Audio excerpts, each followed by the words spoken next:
Okay, so good morning, everyone. Welcome to K12 Artificial Intelligence. Right off the bat, I am hearing a little bit of an echo. Do you guys hear an echo?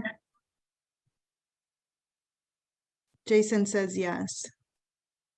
Hey, Leslie, can you hit mute on your second system? I wonder if it's coming from that. I think so. Okay, I've got two places that I mute, but hold on, let me try a different way, okay? Okay. I'm going to keep going. Just an introduction. I think I know everyone here, and I just got to meet Jason, but my name is Wendy Hanaski. I'm an instructional technology consultant at the ESC of East Central Ohio. And I am a self-proclaimed passionate researcher of artificial intelligence. But at my core, I started my career as a high school teacher. So I taught computers and business courses. I have a master's in administration, and I have a doctorate in technology education. So that just gives you a little bit of background about me and why I'm interested in this field. Because this is part of our Future Forward grant, if you could for us, please go ahead and sign in the chat your name and your position, your school district. And there is a QR code if you wouldn't mind doing that for us as well. We are part of a cohort of coaches who work with schools and teachers and administrators in our area, and we need to track some of this data. So if you wouldn't mind doing that, we would certainly appreciate it. Also, if you care to, in the chat, maybe you can just tell me if you have experience with artificial intelligence, if this is a new topic for you. No wrong answers. Any of it is fine. I see Dover, Barnesville, already know Tusky Valley's here, Union Local's here, OVESC, Muskingum ESC. Okay, great. Okay, so without further ado, we're just going to jump into this because I have so much to share and it's so interesting. But I do want to start our time today with a quick short minute video. Before we get to that, is anybody here interested in graduate credit for these series? Carmen, I think you are, but you've seen this slide already, right? Yeah. Okay. All right. So then I'm going to go to the video. Like I said, it's only 2 minutes, but it kind of sets the stage for our conversation today. What will a world with artificial intelligence be like? Just look around you. AI isn't the future, it's here now. While only 33% of people think they're using AI, nearly 77% already are. AI recommends the right movies to watch, stops criminals from using our credit cards, and interprets what we mean to say when we talk into our smart speakers. Today's students are the first generation to grow up with AI. Artificial intelligence can already do many things that once only humans could do, like reasoning, adapting, recognizing patterns, and solving complex problems. By 2025, AI will take over more than half of all current work tasks. Employees in every industry will soon work side by side with smart machines to become more efficient and productive. And AI has the power to help us solve some of our biggest problems, like climate change, education inequality, and improving global health. But who will decide which problems AI should solve? How will we ensure our AI systems are ethical and fair? Who will decide whether AI works for us or we work for it? Our ability to answer these questions will determine the quality of our future lives. To design an AI-powered world we will actually want to live in, today's students must know how to do more than just use AI. They need to know how to harness it to create solutions that will improve lives. This won't happen on its own. Teachers are the most important link to developing the new generation of AI-savvy learners, workers, and leaders. Across the globe, students and teachers are beginning to learn about AI together. They're exploring the capabilities of existing AI tools, building their own applications, and considering what rules are needed to keep us safe. They're also learning that the more AI can perform transactional tasks, the more important are uniquely human skills like empathy, creativity, and critical thinking will become. AI is already here, and our students need to be ready. By learning to create with AI, today's students will change the world in ways we can't yet imagine. Are you ready to help students create the kind of AI-enabled world we will all want to live in? Are you ready to teach the future?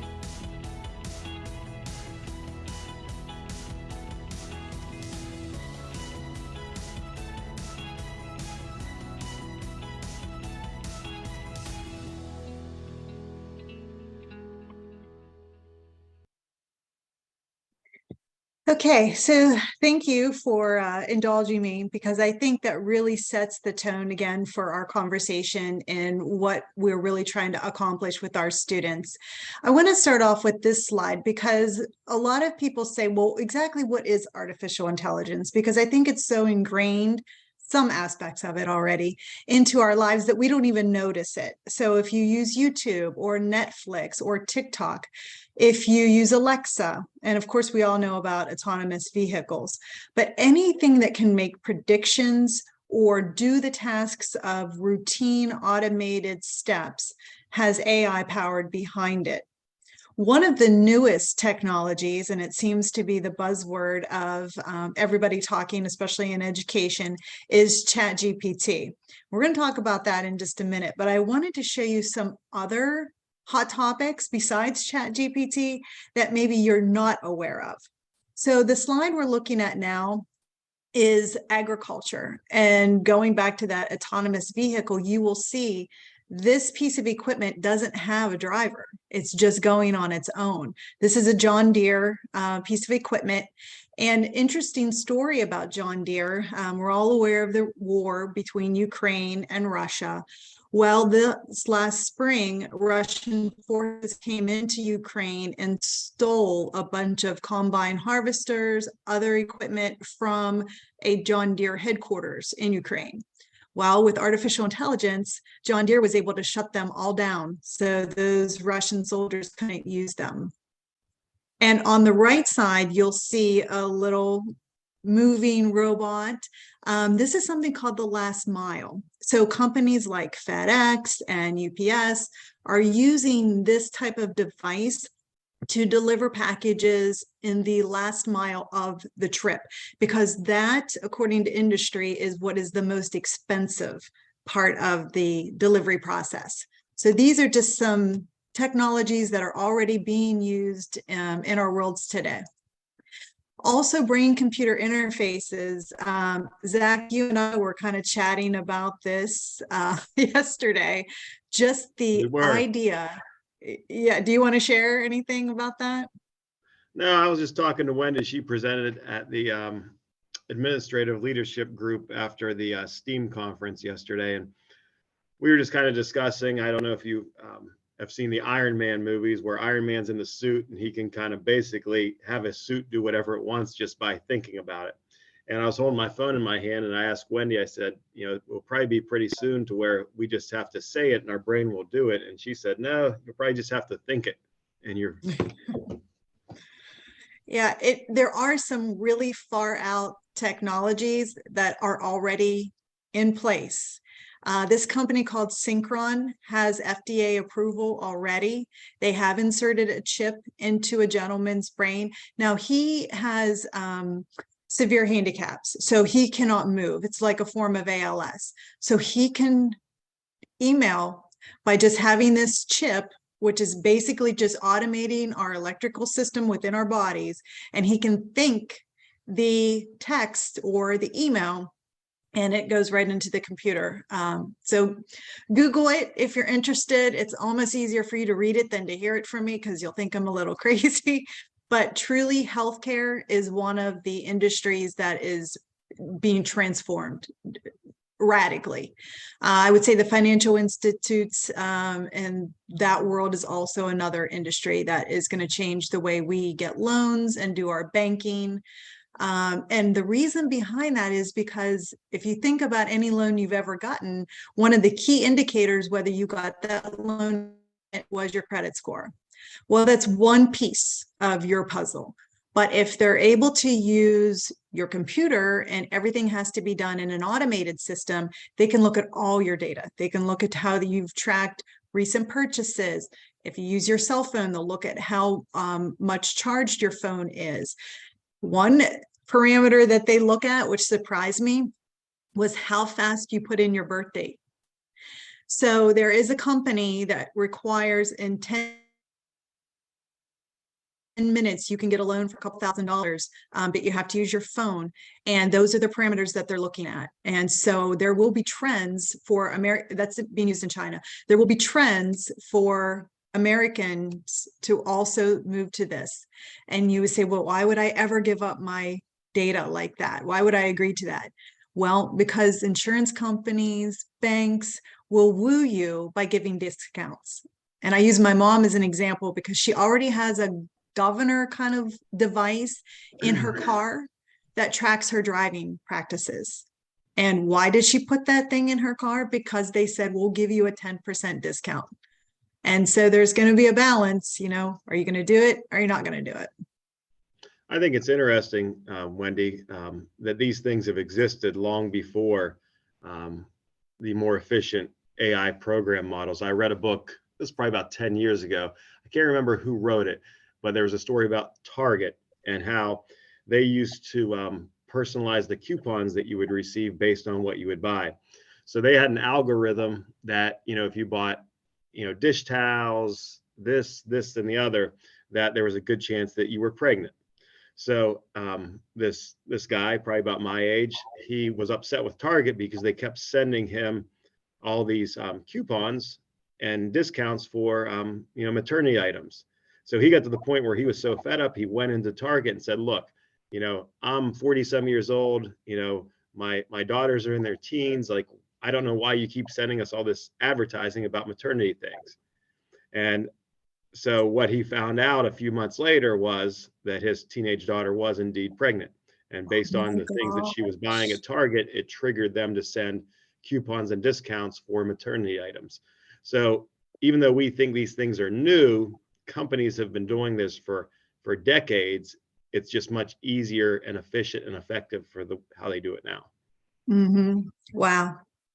That's pretty amazing. It seemed like the AI knew more about the family than the dad did. Jeez. Well, one of the, and I'll admit it, I'm excited about this one, is if you think back to the Jetsons and Rosie, which, you know, it's like having a personal assistant in your home. Are we going to have that opportunity? Well, last fall, Tesla and Elon Musk launched Optimus. Optimus is the first humanoid robot. So I'm going to show you their AI day, just a couple seconds, just so you can see what Rosie, or Optimus as they call it, looks like.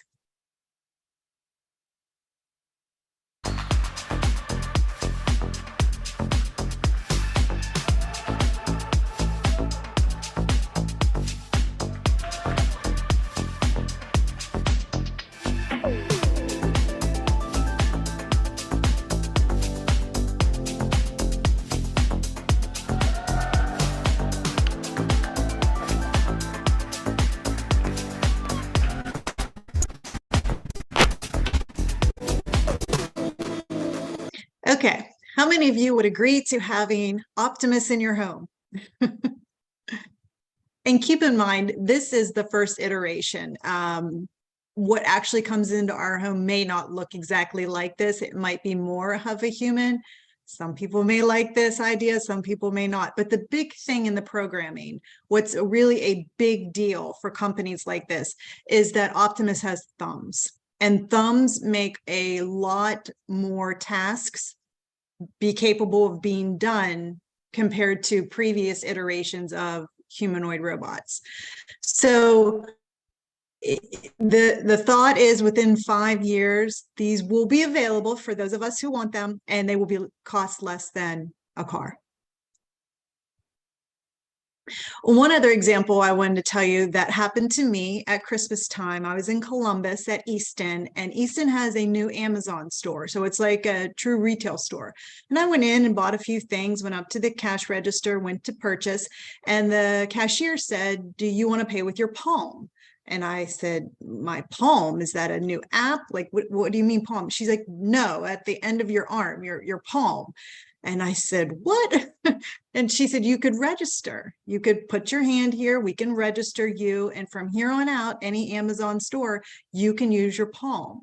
And we're already doing this in California. It speeds up lines. Think of like concerts and big events. And I said, no, I'm not doing that. But I was intrigued. And afterwards I thought, why didn't I do it? I don't know. There was a little bit of uneasiness, but yet I use my face for my phone and facial recognition. So just something that kind of took me back, even though I'm in this field, I was like, oh my gosh, I can use my palm to pay for stuff.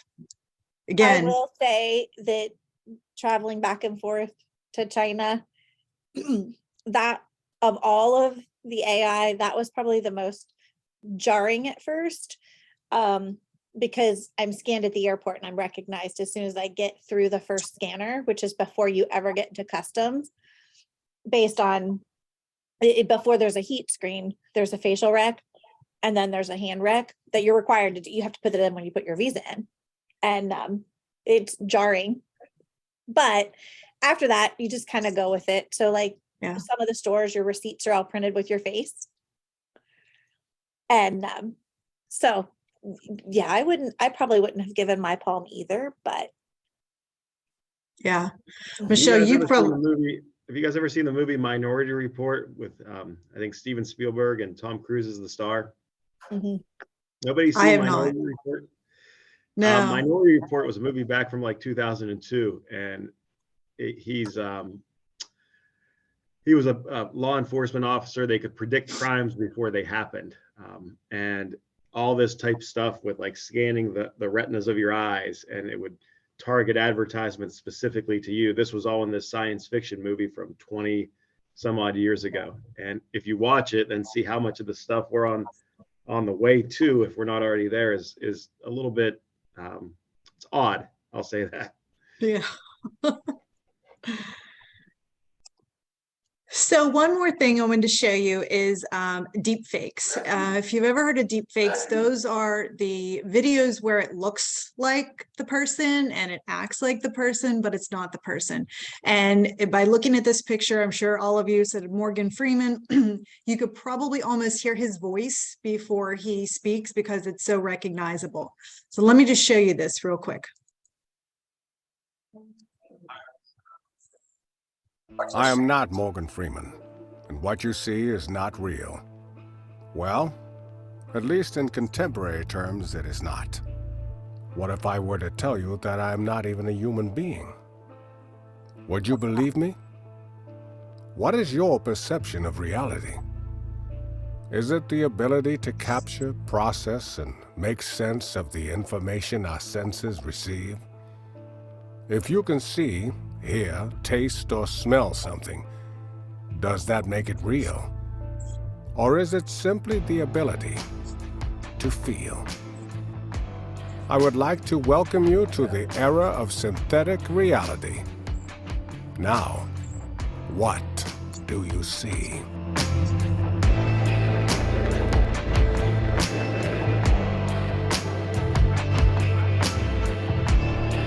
So that's an example of a deep fake that was not Morgan Freeman. And you can imagine the implications of society believing everything that comes out when there are true impersonators out there. There are tools, little tricks of the trade. You might have even noticed if you watched his mouth closely that things didn't line up exactly. Also, if you look at the sides of the mouth, sometimes those get blurred. The hair, especially if it touches a background, sometimes get blurred. So there are tips and tricks that you can learn to spot deep fakes. But these are the types of things that we as educators need to make sure our students are exposed to. But the level before that is to make sure our educators are exposed to this and feel comfortable detecting. So that takes us to GPT, which, as I said, is like the buzzword of new emerging technologies. And it's powerful, beyond powerful. It was created by a company called OpenAI. OpenAI was co-founded by Elon Musk in the beginning, but he has since moved away. So a gentleman named Sam Altman is the CEO. If you have a chance to listen to any of his YouTube videos or interviews, amazing, amazing stuff. But basically, if you think of what GPT is, it's a system that has a lot of data. And when I say a lot, what do I mean? Well, I have written down here 175 billion parameters. So it's good to understand what a parameter is first, and then you'll get a gist of how much data this is. So yesterday I used a couple examples, but if you had a system that was trying to decipher between a cat and a dog, one parameter might say, does it have whiskers? That's one parameter. GPT has 175 billion parameters. So as you can imagine, it's a vast amount of data. One limitation it has, though, is it's dated. This has only been trained, this model, through 2021. So it's not going to have data that occurred in the year 2022 or beyond as it's right now. If you want to know how much of a buzz it's created, this I thought was really good. I copied this in. How much time did these technologies take to reach 1 million users? So I'll let you look at that for a second.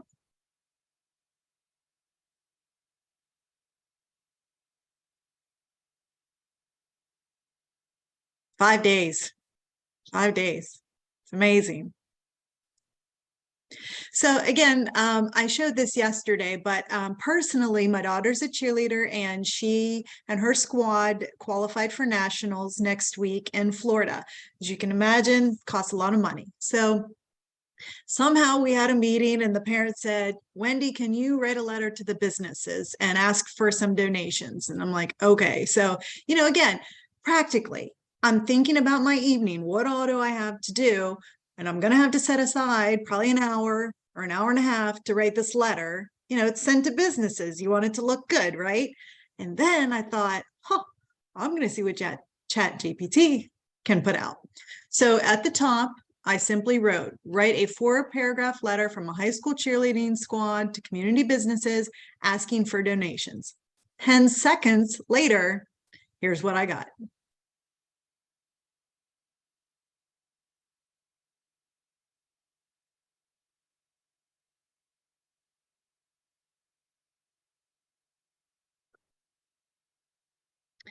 So I was impressed by this. It saved me a lot of time.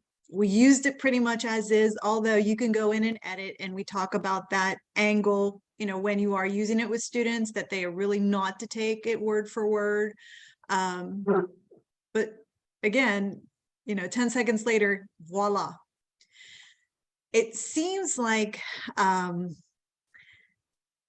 if I was to get any resistors, I guess I will say it this way, it comes mostly from English language arts teachers, because, you know, you want to preserve your craft and the craft of students, and you want them to be able to write. And the thought of something being able to take that skill away from them, one of the foundation skills of our civilization, it's scary. And so there's talk about, well, what can I do to predict if they use Chat GPT so I can make sure that I don't allow that? And OpenAI, the company that created Chat GPT, has already came out with a classifier that's going to try to help. There was a Princeton student who created this GPT-0, and it's meant, you know, again, to ease some of the frustration, anxiety of those who don't want to use this. And I took this response and I put it into GPT-0, and here's what it came back with. Your text was written by AI, and it's true. It was. But I want to show you another example. When I asked Chat GPT about what technologies in the past have disrupted education, because again, trying to ease the anxieties of educators that this is a big technology and what are we going to do about this? They need reminded that they have been through disruptors in their career, and they can have the confidence and feel confident that they can work around it, they can manage it, they can use it as a tool. And so some practical examples, what disruptors have teachers already went through? You know, they went all the way back to the printing press. But I liked to use Google actually as an example, because when Google first came out, educators were like, students don't need to know anything. They can look up whatever answer they want. Fast forward to today, it's usually a pedagogy in a classroom that teachers say, are you using your resources? Did you go to Google before you come to me? And so again, they just need to ease their fears. But I put this response into GPT-0, and what did it say? It's written by a human. None of it was, not even 1%. So even OpenAI, by its own admission with their classifier that came out this week, says it's only about 26% accurate. It's not to be used as a foolproof tool. And we just have to be careful, because we're going to be in a cat and mouse kind of situation if we don't harness the use of GPT and try to ban it or, you know, negate its purpose. I think if we can show educators its power, how it can help, what can I use this for in my classroom that would be useful to me and my students? And one of the most laborious parts of being a teacher, and I've been a teacher for 20 some years, and I remember these days in the classroom well, is lesson plans. Lesson plans take a long time. And so I want to show you this 5-step process of this person who used ChatGPT to help them create a lesson plan for 5th grade astronomy. So it's on the solar system. So let me go out. Can you guys see my different screen now, my website screen, how to use ChatGPT for teaching? Okay, so this author, like I said, put in 5 prompts, again, through the eyes of a teacher. So we're talking about the solar system. The first prompt that was put in was, I asked ChatGPT to write a lesson plan on the topic of exploring the solar system. So this is what was put out. Here's a lesson title. Here's the objective. They'll be able to identify and describe the major planets in the solar system, as well as understand their characteristics in relations to one another. Here's the materials that they'll need. Here is the step-by-step of how to run this lesson plan, including the time allotment that it thought it would need, 20 minutes, and all done in a fraction of, you know, a minute, maybe 10, 15 seconds. And then it said, okay, so you can create a lesson plan. Can you do the assessments? So the next step was to take an entire chapter from the science book, input it into ChatGPT, and ask for 5 assessment questions. And so what's the Earth diameter? What's the ranking and size? What are the 3 main layers of the Earth, and what are their characteristics? So 5 true assessment questions based upon that chapter that was put in by this author's admission. It says impressive. Okay, so we got the lesson plan, we got the assessment. How about a homework assignment? So we just said, on the same chapter, how about a homework assignment based on exploring the Earth? So we have some instructions of different prompts that you could give to the students to do the assessment or the homework assignment. Their size and shape, the atmosphere, the oceans. It even gave an example. 2 more. Classroom projects, that's always, you know, racking your brain. What's a good project? What could engage the students, all the while covering the content? So this is some different examples of projects. 1, 2, 3, I don't know, there's probably 5 there. Again, the author says, honestly, these are really innovative and creative ideas.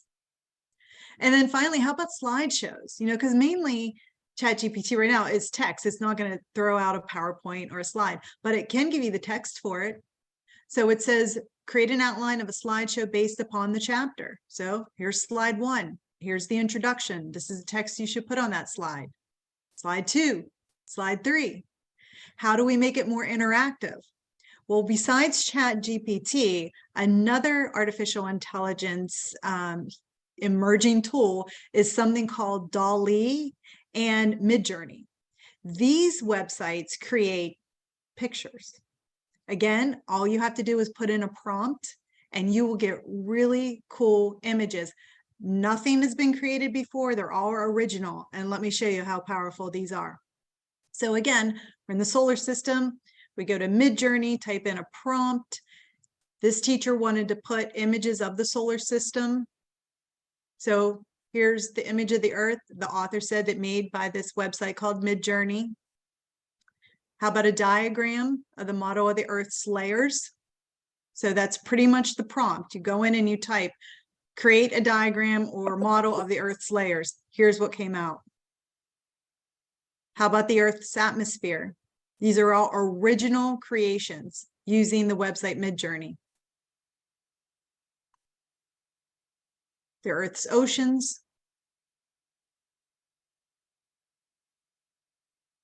Landforms. So final thoughts. As you can see, ChatGPT is used as a guide to support the teachers in their everyday projects. So you tell me what teacher wouldn't love to have what I'm calling their personal assistant help them create. Now, can they go in and tweak it and, add their own? Absolutely. But you have to talk to a teacher and say, if you had this tool available to you, would you use it? I think there's a lot of usefulness to it. And then you can follow up by, if you do use it, would it make you less of a teacher? And of course, the answer is no. Again, using your resources. So that takes you back to asking the question, if a student uses it, does it make them less of a student? Or are they also just using their resources? And so Michelle, and I think Thad's on here, Leslie's on here. We all went to it's called FETC in New Orleans last week. It's the Future of Education Technology. And we saw this diagram that I thought really captured the question, are they cheating? Or is this a tool? And where do you fall? So at the top layer, bot created. The student plugged in a prompt in AI, they copied the response and submitted it to the teacher. 100% bot created, no input from the student, they just took it. All the way down to the student wrote an assignment content without consulting AI on the internet. So it's student created. And then there's these in-betweens. So if you have group work and students use each other as resources, is that okay in your classroom? So if they use ChatGPT and consult it, is that okay in your classroom? And right now, I don't know that there's a full 100% right answer, but it is things that we need to think about and form our own comfort levels. From my perspective, this is not going away. This is going to get bigger with other tools, more capabilities. And if we aren't teaching this to our students who are inevitably going to have it in their workforce, going to have it in their private lives, are we truly preparing them, not to make them aware of these tools? So one of the main items that I often think about is the preparation. I have a middle school student, I have a high school student, I think about the elementary kids who are going to be graduating in 13 years, and what is this world going to look like that they're graduating into, and what jobs are going to be available. And if you do any type of deep thought about certain jobs, you can see the trajectory of those jobs being eliminated. There is a website, and there's lots of tools, but this is a website that I find interesting because you can type any job into this prompt and it will tell you within the next 5 to 10 years if that job has a high risk of being automated. So I always like to put teachers in first because, that's obvious. So preschool, elementary. And you can see that according to this website, the automation risk is 9%. So that's not so bad, right? There's still going to be a need for all of us working with our students. But when I first came to this website, I said, I'm going to put in the 2 jobs that run my household, me, a teacher, and my husband, who's a loan officer. And so I put loan officer in, and his automation risk is 83%. So I then looked at my husband and said, you need an exit plan. And I still firmly believe that. So when I was at the conference yesterday, and again, Zach was there, one of the topics that I talked to them about, because our second session was all administrators, principals and superintendents and such. And I really think it's time for those administrators to do a true audit of their curriculum offerings. Are there courses that you're offering to your students who you know are not going to be able to use them when they graduate because those paths are simply going to lead to dead ends? Those jobs are simply not going to be there. And I think we need to get honest with ourselves. And if there are those that are very apparent, we need to start replacing them with curriculum and different foundation skills that will enable them to best succeed. I often say that I think if you think of all the careers that currently exist and you think of them as like bubbles in the air, they're going to pop. One's going to pop here, one's going to pop there. And we have to teach our students more than any time in the past resilience, because they're going to have to bob and weave. I personally don't believe there's any career that is going to last a student from graduation of high school until retirement. There's just not. They're going to have to bob and weave. And so we have to prepare them that that's the reality and that's okay. It's going to occur for all of us, but that they feel confident and able to do so. So one slide I like to show, again, usually administrators, because they're the ones that have to make these cuts. They're the ones that have to say, you know what, we need to get real with our curriculum and replace things that are antiquated. And how do I feel justified in doing that? Well, if you look at ODE standards, these were listed in 2017. They had 5 major shifts. Well, shift 3 was recognizing that technology is just as important as English, language arts, and math. And I think for some people, that's like a wide-eyed, wow, as important as math and language arts, that's pretty big. But this is your justification that if you do have to make some cuts elsewhere and put these emerging technologies in, you can do so. When we talk about preparing teachers and their students with AI and what's available, we have to be able to come to them with a full package. And so our ESC is offering free curriculum to schools. This comes in the form of a full semester course already created. Assessments are in there. The activities are there. It's all there. And then the second option we have is what we call 180 warm-ups or mini lessons. So these mini lessons can be taught by any teacher in any class. They're meant to be 5-10 minutes, but again, dipping your toe in the water and becoming comfortable with this content. In addition, we have a professional learning network that we've started for these teachers. So those who are going to launch the curriculum in their school districts are going to need supported by other teachers who are doing the same work, so that they can come together. They can say, you know what, I did lesson 1 and here's what happened in your classroom, or hey, do you have another example for this activity? Feeling supported is going to be key, because this is new for everyone. You're not sure where to go. So this QR code is a Google form that you can fill out. It will come to me, but it's basically saying, hey, I have a couple folks in my district in mind that I think would be a good fit for possibly exploring this curriculum and possibly launching it to our students in the fall. And this is the perfect timing, because we're going to work with these teachers over the next months, all the way through summer, to make them feel comfortable for that launch in August. We, as I was mentioning before, will provide curriculum and leadership, monthly meetings. We'll have the email, like a distribution list, a listserv. They can get college credit if they would like for our time together, and CEUs. So again, trying to throw as many carrots to our teachers and schools as we can, because this is very important work.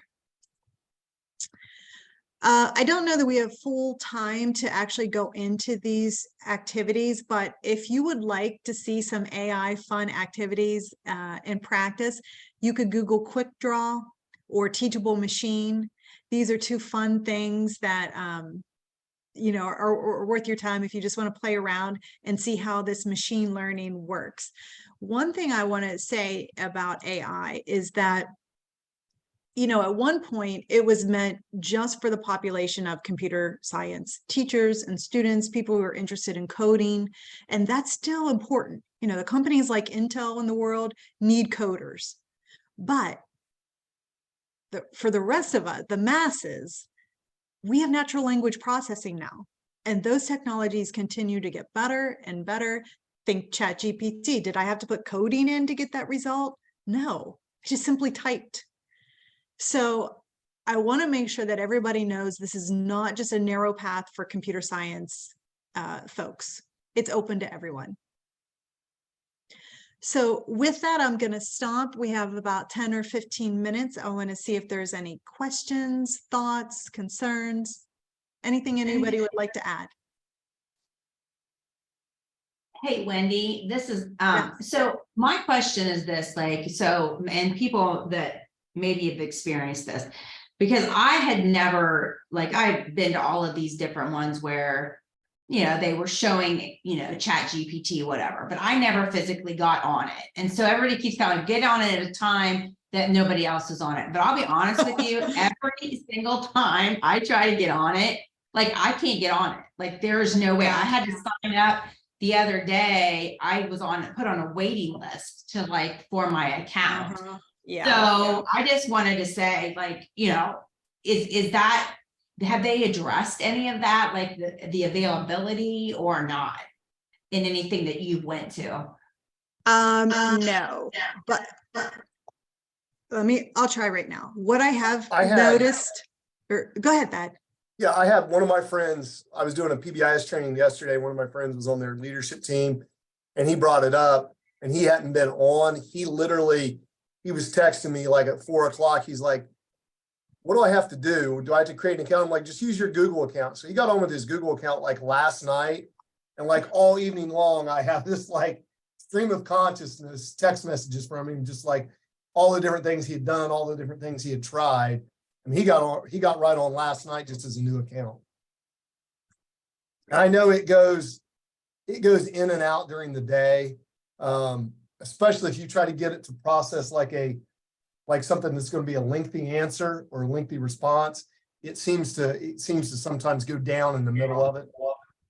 See, I kept never want, like, I have tried, like, I went in to sign up or whatever, and it, like I said, it put me on the waiting list. And then it won't even bring up the website. Like, I can't even get it to bring up ChatGPT. So I have never once even been able, and I've tried different times. So either I'm doing clearly wrong or because I took a snapshot, as a matter of fact, and sent it to Laurel. And I said, am I doing something wrong? Because this is the only screen I ever get. She is like, no, I got that at the beginning too. So I don't know. So apparently I'm either doing something wrong or just I'm lucky, I guess.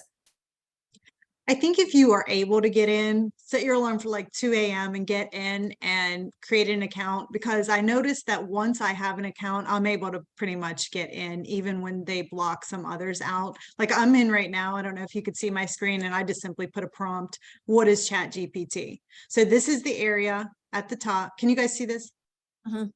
Okay, so this area at the top, what is ChatGPT? And again, 5 seconds, voila, here's the answer. So anybody want me to put something in? You can see. So one of the things Wendy and I were talking about, writing processes in the K3 classroom. Obviously, the age is 18. We know we're not using this in the elementary. We know what our kids and parents are going to be doing. We know that. But writing processes and being able to discern the writing process is a huge skill. But just because we have a tool that can write for us now doesn't mean we can't teach writing processes by having students evaluate it instead of write it in the first place.